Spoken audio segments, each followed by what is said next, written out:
These two guys have Minnesota sports flowing in their veins. Mackey and Judd on Score North and ScoreNorth.com. Swinging a high, deep drive to left to Tugo. Quickly running out of room. Back into the bullpens and gone. A 2-run homer for Royce Lewis, and it's 2-0 Minnesota. Well, you're not gonna see one of those. Put that in the archives here. Put that in the archives for a long time to come. Yeah. Actually, could we get a Kirk Gibson moment in the Twins? If the Twins win their first playoff game in like 2004, 17 years, if they break the 0-for-18, could we get Royce Lewis, who is going to be out for the season now with a torn ACL, which we'll talk about? Could we get him just like a surprise return? Twins are down 2-0. They just need the one playoff win. Doesn't matter about the series of the World Series. He limps out. It's not a home run, but it's like a ground ball up the middle for a base hit that wins the game or something. He's taking BP and grunting in the clubhouse just like Gibson. I don't believe what I just saw. Yeah. This is so on brand for Minnesota sports right now. What happened? We need answers. We don't have them. So we're firing this up, and we're write that down, predictions today, and that'll be good. But like right as we're about to start the show. I love how you put that, and that's going to be good. That's going to be great. We got a whole show. But the Twins just lost their top prospect for the season. Yeah. And so he will have gone. He has not played in a game because of COVID last year. The minor leagues did not happen last year. He hasn't played in a game since 2019. His next game will be 2022. But what happened? So we're reading all these reports from Fort Myers and all of from Fort Myers, but I think this was conducted on a Zoom call. I'm not sure. But the information we have is that Royce showed up with a sore knee, reported to spring training with a sore knee, and they checked it out, and he had a torn ACL and needs reconstructive knee surgery that's going to knock him out for 9 to 12 months. Was he just like, oh, my knee's been kind of sore for a while? Did he hurt it recently? Has it been sore all off season? Did he tell anybody? Like, I don't understand how you just report to spring training as the top prospect. I don't even know who I'm ripping. Am I ripping him? Am I ripping I don't know. I just don't know how you show up to spring training. And hey, before we take some ground balls here, my knee's been a little uncomfortable for a while. Can we just check it out? You just tap on it with that little doctor's hammer thing that you use. So full disclosure on what's taking place here. We are recording this at just after 10 a.m. on Wednesday. So there might be, but by the time the people actually sit down and consume this podcast, there might be answers to the questions that we are asking. But that being said, I'm not a doctor, but I'm more than happy to play one. I will tell you this about ACL tears. ACL tears, I know a little something. I've never done it, but I've covered them. And let's just this is like when Judd gives parenting advice. Yes. Let me tell you something about how to parent your kids. Let me tell you. Never had them. I like being a parent. Let's just say I've dabbled in the world of significant knee injuries. So I'm like sports dad, Dr. Junior. You can function as far as walking around on a torn ACL. The problem is in sports, when you cut, it goes out. So Dr. Judd Vorkian. There you go. So you could feasibly tear your ACL and spend the winter as just a normal guy functioning. And as long as you don't try to cut too much and stuff, you'd be okay. Not great. But what I don't get is, when did he do it? Because the last time I checked, I believe the last time that he played in a actual baseball game would have been a year ago in spring training when he went to the Twins big league camp. And then he was, if I'm not mistaken, he was assigned to and spent the entire summer when baseball did return at the Saints Stadium training with that group of backup players who basically, I think they played scrimmages and stuff like that. But I'm curious when he did it. And I'm also curious why something didn't get flagged on his way out into after his season was technically done. I hope we don't find out that like he was doing, you hear like Jeff Kent like rode a motorcycle one time. And yeah, but he lied about Travis it at first. It was a great story. Wasn't like Clint Barmas carrying groceries up steps one time and fell backwards? That's what he claimed, but it was actually like something to do with hunting. Okay. But yeah, Jeff Kent was on a cycle in Phoenix. It crashed. He got hurt, and then he like tried to come up with this elaborate. Oh man, this. I was feeling some grounders. But yeah, it could have been something like that too. Who knows? So what? Okay, so what does this mean? Well, we already mentioned the fact like you're going to have a 2-year layoff. So the last time we saw Royce Lewis on an actual like competitive baseball field was in the fall of 2019 for the Arizona Fall League. He was the best player in the Arizona Fall League in 2019. And he played center field. Yep.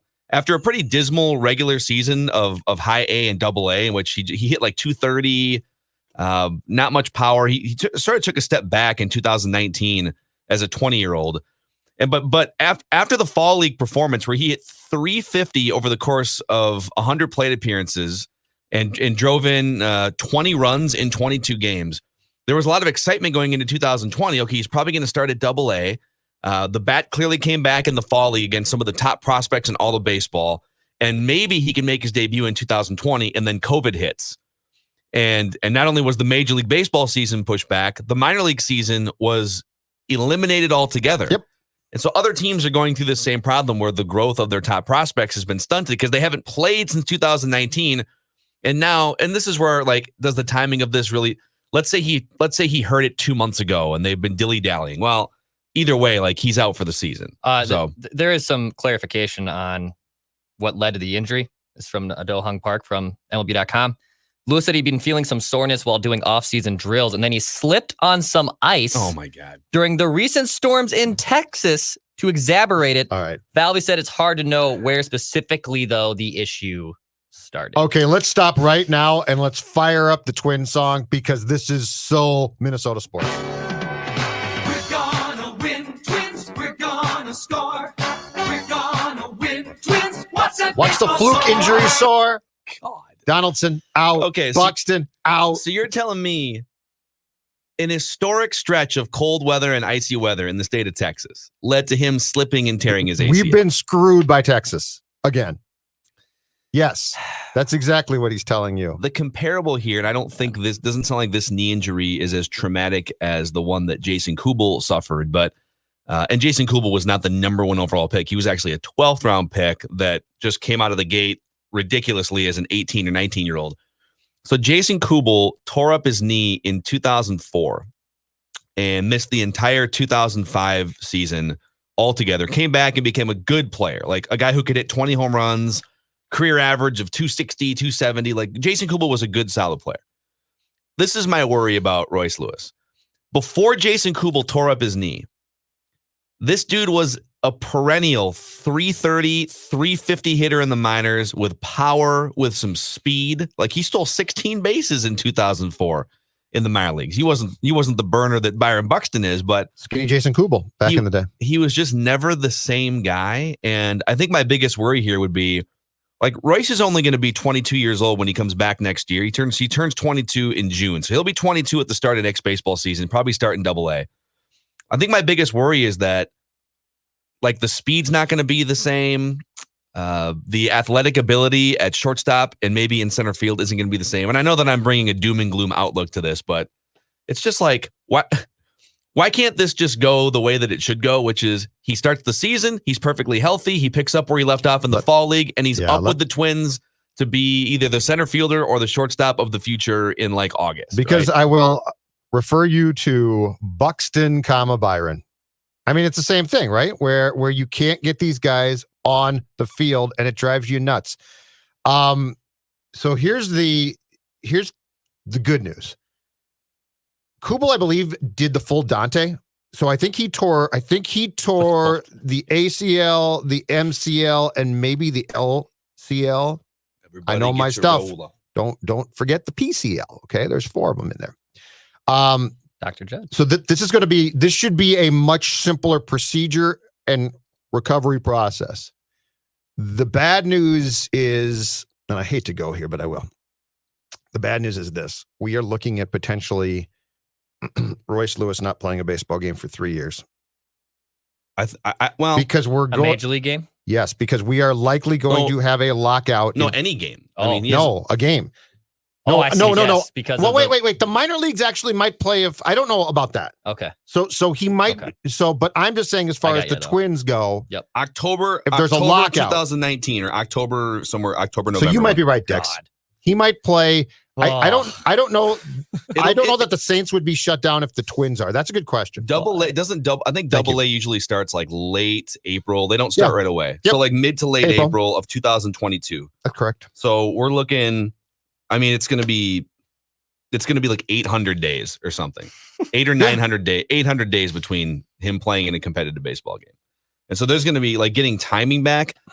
We might as well just get this all out of our system. He's probably going to come back. He hasn't seen a professional breaking ball in an actual game in a long time. He's going to struggle for a while. Mm-hmm. It's just it is what it is. By the way, this depressing Twins update powered by Federated Mutual Insurance Company. I'm sure they're thrilled to be tied to this. Federated. Well, listen, Federated is all about risk management. Okay. Well, then they Federated call is Derek Falvey. Federated Mutual Insurance Company recently launched My Shield, the online client destination for risk management resources. I don't know if they can help in this particular case because the thing already happened.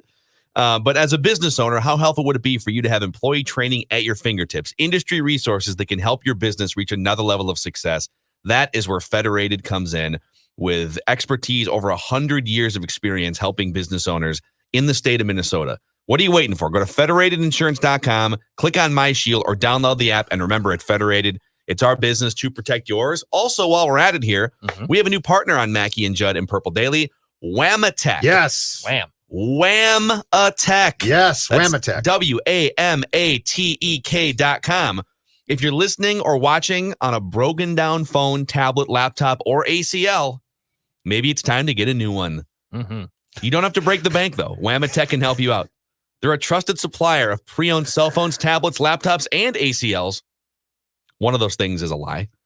And wholesale prices are also available when you purchase 10 or more devices. So whatever you need, buy, sell, trade in, you can get discounts because, Whamatech is sourcing pre-owned devices directly and passing the savings on to you. If I'm Royce Lewis, I'm going to Whamatech and picking up a couple iPads and watching some film. Watch some baseball. But I'm not going to be doing anything some black, for the next 9 months. black and white film of the last time you played a baseball game. But great. But here's the thing. Don't wait until the last second. Whamatech. Take the don't get to, let's see, my phone is basically the season's about to start. Hey, my knee hurts, okay? I got a crack in my phone. What's the deal here? As soon as you have a problem, get to Whamatech and let them help you. Don't wait until the intake process. That's WAMATEK.com. Whamatech.com. Wham. You know what? Let's rip the Band-Aid off fully now. Like, it gets worse. As far as I'm concerned, it actually gets worse. So what the hell, right? Let's do it. Okay. Let's do it. Did you guys see Donaldson's comments about his calf and what he is going to do now to try and stay healthy and on the field in 2021? I did not. Oh, my God. Well, okay. He said something about how he's healthy, but he's very much aware that I'm a basically walking glass, right? Well, yes, he said he basically admit it's a fast sport. Things can happen. I can't really control it. Is it a fast sport? But It's baseball. Thanks, Larry David. What are you talking about? It's baseball. Thanks, Larry David. Stanley, you don't do anything. Is it Really? The easiest game in the world. No. The screens are curved. They're curved. Royce Lewis is Hey, Rocco, what's up? Royce Lewis is a side sitter. Oh, my God. So anyway, beyond the comment that Dex referenced, which is correct, he did talk about the actual speed of the game and the problems with that potentially. Beyond that, he also talked about the fact that he has now come up with a better way to run in order to protect himself. Dude, no. What? Quote. So of all the things, I know we've got he's 35 medical professionals. He's going to change the way he runs. We've got. I would assume there are other people in the world that have had chronic muscle strain issues. Is the solution to just change the way you run? So is he just going to be dragging his leg behind him now? Well, the problem is it's both calves. Here we go. It's both calves. It's both of them. Okay. Xavier Rhodes running down the field. Here's a quote from JD. I have really used my foot and calf as kind of the gas for me to go, he said. Now I'll really focus on trying to get more hip drive, using my hips to accelerate through movements to where it can take pressure off my calves. At the same time, it's difficult. I've fallen into some bad patterns from prior injuries. Does that sound like a formula that you say to yourself, 4 years, $95 million, year 2. Yes. What's your level of confidence? 1 to 10, 1 being he's going to pop his calf in the 3rd inning of the first game, and 10 being, oh yeah, this is the solution. Where are you guys at on confidence that this is the solution to Josh Donaldson's calf problems? After I read this quote, I'm a 2. After I read this quote, it's gone down. He's 35. Is he really going to be able, in the heat of the moment, okay? JD on second, right? Yep. Tight game, right? Late, tight game. Kirilloff comes up, singles to right. And Tony Diaz is given the windmill. Tony Diaz, JD, I want you to go home. I want you to score that winning run. Do I really think that Josh is going to think to himself, okay. I've got to focus on trying to get more hip drive now. I got to use my hips, accelerate through my movements, take pressure off my calves. This is why I'm a bad golfer, by the way.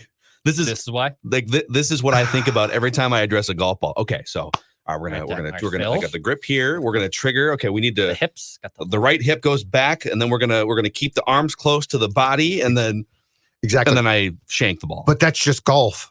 We're talking about a man on the second year of a $92 million contract. Do I have confidence? No. He's also like, I mean, there are several keys to the Twins winning a division and doing things that they want to do this year, which should include winning their first playoff game in 18 tries. I would say he's one of the 3 most important figures, just in terms of his defense at third base. Yes. He's been an MVP in this league. I really think between him, Byron Buxton, and Nelson Cruz, and obviously pitching matters too, but like if those 3 guys are out, if any of those 3 guys are out for a chunk of time, I don't think you're going to beat the White Sox in this division. Did you guys regret this contract yet? You know what? I hate to say this because it's such a jerk move on my part. Yes, and here's what I regret. Full disclosure, I had no idea about the Cavs until he got hurt. I didn't know it was chronic. I didn't know that it was this bad. I knew he had missed time in the year that he got traded from Toronto to Cleveland, and then he signed and played quite a bit in 2019 for the Braves. I knew that he had missed lots of time, okay? Mm-hmm. But I didn't realize it was a chronic calf problem. Yeah, I didn't notice until I saw an Instagram post from him that was because I think he got awarded the most improved player in 2019 when he was with the Braves. He got the award at Target Field the night that he got hurt first. Yeah, and then he basically put this long Instagram caption. He shouted at all the doctors and his agent and his family that got him here, but he mentioned my 8 calf tears in 6 years is what I believe it was. Yeah, it was like 8 calf tears I wrote in about 5 years.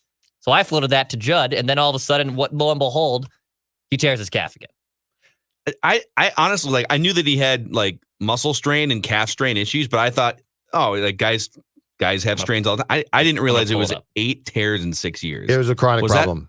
How public was the 8 tears in 6 years? Well, he put it on his Instagram, so I'm no, you know what, Dex? He put that on that day, and I think you found it. Yep. After he got hurt, because I saw a couple things, and then you sent me that note, and are like, whoa, check this out.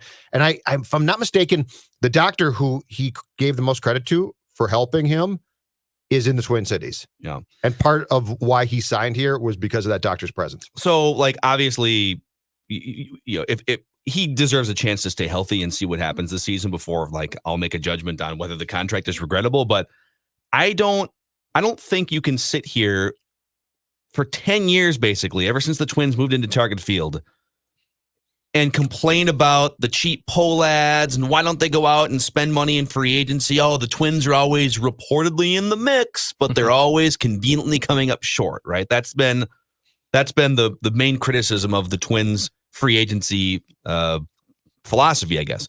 They go out and they spend $100 million on a former MVP.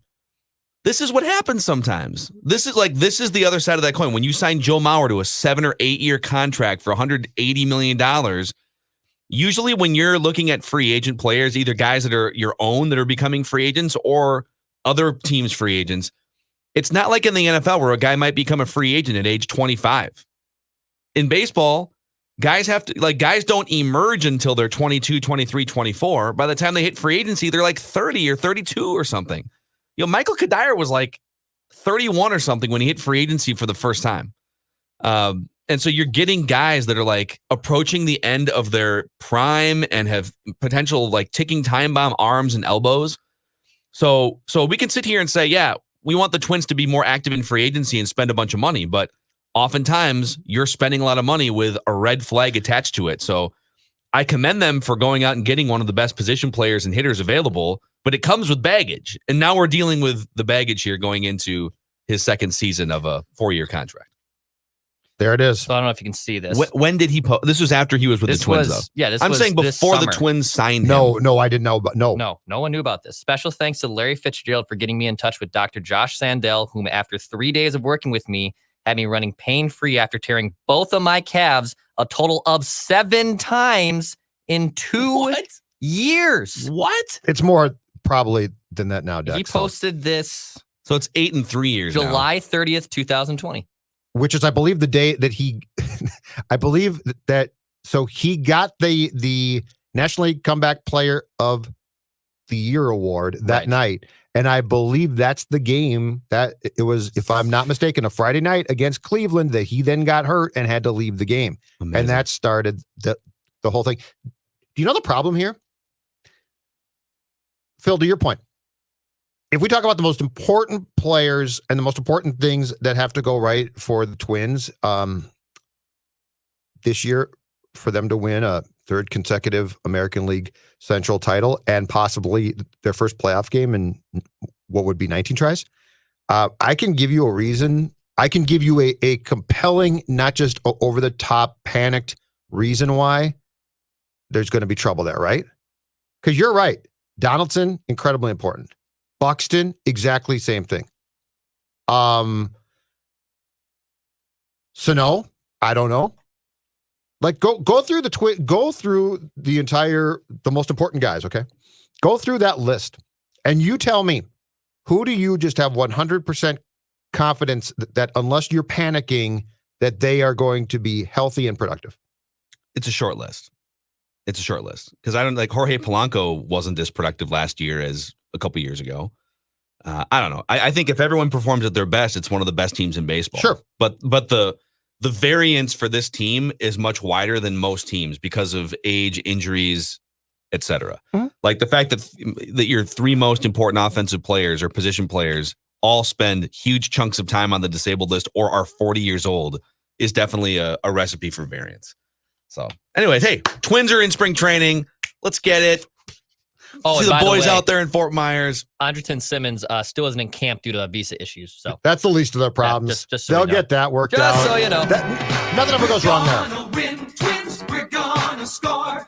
We're gonna win, Twins. What's that baseball score? All right. Starting at shortstop, Royce Smalley. Let's fire up our, we'll get to write that down predictions here. You can follow us on Instagram at Score North, SKOR North, daily entertainment regarding your Minnesota sports teams that you love and hate. And we'll do some write that down predictions next.